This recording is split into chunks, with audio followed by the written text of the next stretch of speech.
Next thing what I want you to do is, I'd like to create a bit of a word cloud. The values that you identified individually from each one of your phones or your computers, identify the values that were part of your quote, so your individual quote. Type it in, and let's see what types of values we're getting from the group as a whole. As a team leader, if you wanted to hone this mind map, you can download the data, and like if you wanted to correct spelling, for instance, because you see two words that are the same, or maybe two words that mean the same thing, you could easily recreate the word map for your team so that certain values stand out. I noticed that some people in here use statements, being in the here and now. Perhaps you distill that down to being present or just present. Especially if you start to see connections with what other people are typing in.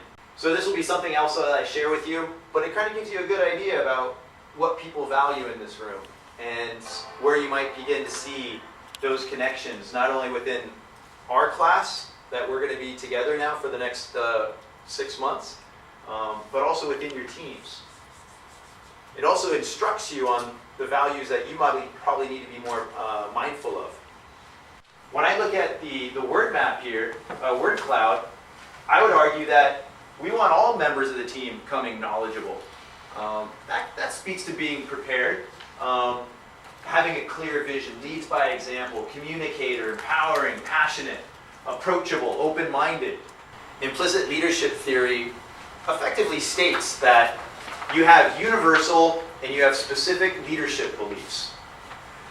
Specific leadership beliefs might actually be about being decisive, action-oriented.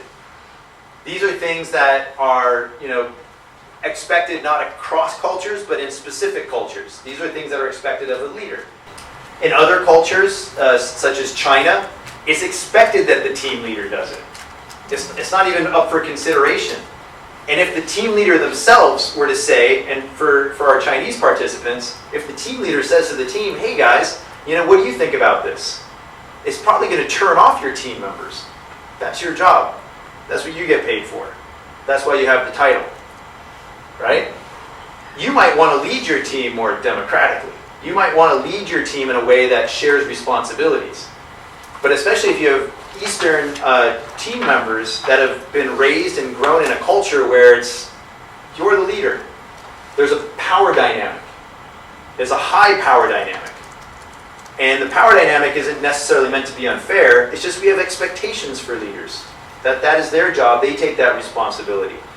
And when you think about it in terms of like Confucianism is largely built into a lot of Eastern cultures in the sense that there's a respect for authority, there's a respect for elders, but there's also a respect for community.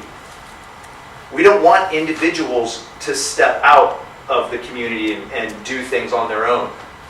That is unharmonious.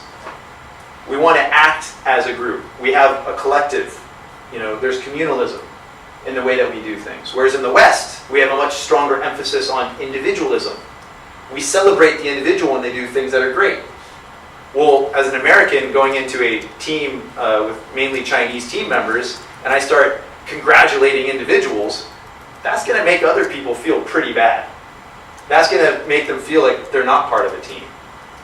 Whereas in the West, where we do celebrate individualism, you can congratulate people for individual accomplishments. But I would say the caveat to that is you congratulate them on those accomplishments that contribute back to the team.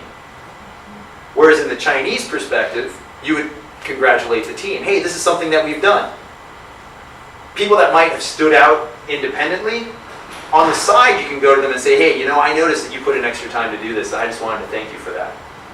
But as this was a team effort, I didn't want to point you out directly for that, but I want to let you know I noticed that. That means a lot to people. Well, as international school team leaders that have multidimensional, multicultural teams, you need to appreciate the fact that not everybody is going to define professionalism the same. They're going to have different expectations of a leader. And the only way you're going to know that is this activity. You have to flush it out of them somehow just by understanding what they think is effective leadership.